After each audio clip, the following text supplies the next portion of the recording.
You're watching a training video for the Full Control Quality Program created by Lochran Consulting, LLC.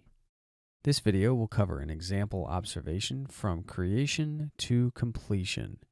At the end of the video, you will have an understanding of the life cycle of an observation. In an earlier video, I discussed how to create an observation in more detail. So I'm not going to go in depth on that here, but I will follow the same steps as that video. So go to New Observation and fill the required fields out.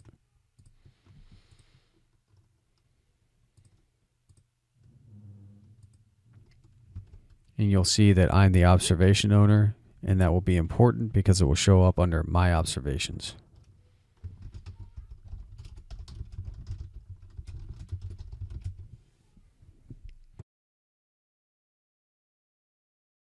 So I'm going to add corrective action steps here.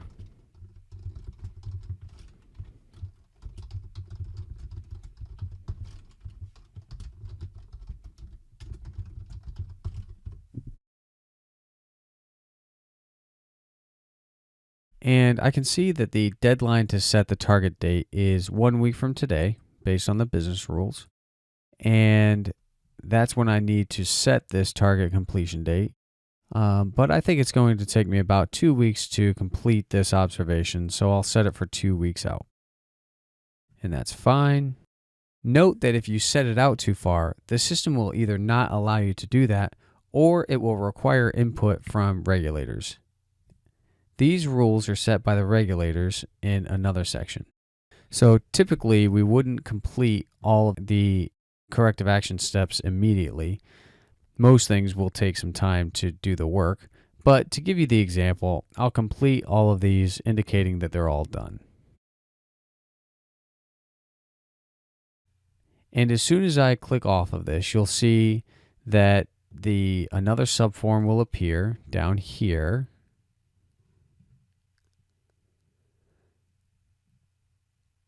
And the only thing I can do with this is to check the box indicating that I, as the owner or the partner, am saying that the corrective action is completed. Note that the preventive action works the same way if it is required. So if we have the preventative action required, you'll have the preventative action tab, and it works the same way as this. So if I close out of here and go back to My Observations, because we just created it, go to the last record here, then you'll see that the only thing that is available is this checkbox to close it. And this will allow me to close the corrective action for this observation. And that's essentially me saying that it's done, it's completed, and it's ready for review from a regulator. So if I check this, it adds an electronic signature here. But the final status is still open because a regulator still needs to approve it. And then if I close this, go back into it again, then we will see that the corrective action or CA close approval tab is now available.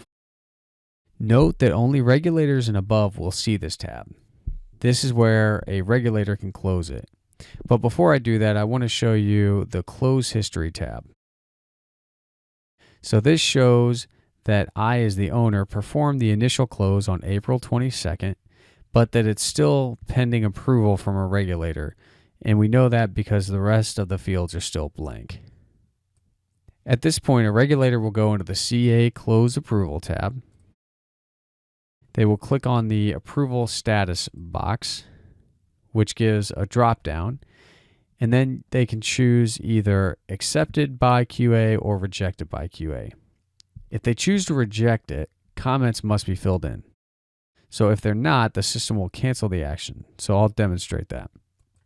So if we try to reject it, then the system will give us this message saying that the action's been canceled and telling us that we have to add comments. So we'll say, okay. If I add some comments, whatever the comments are of why it's being rejected, then I can reject it. However, if I want to just go ahead and accept it for this one, that's what I'll do, just to give an example of that. Now when we close the form and go back into My Observations, and we're back on observation 17-24 here. And then when we go to the Close History tab, now you'll see that everything is filled in. So I, as the owner, have closed it, and then the regulator, who's also me in this case, has accepted it, and it will show the dates of both of those and any comments associated with it. Thank you for watching the video, and if you have any questions about anything discussed in the video or want to discuss custom software development, feel free to contact me at joel@lochranconsulting.com or visit me at lochranconsulting.com.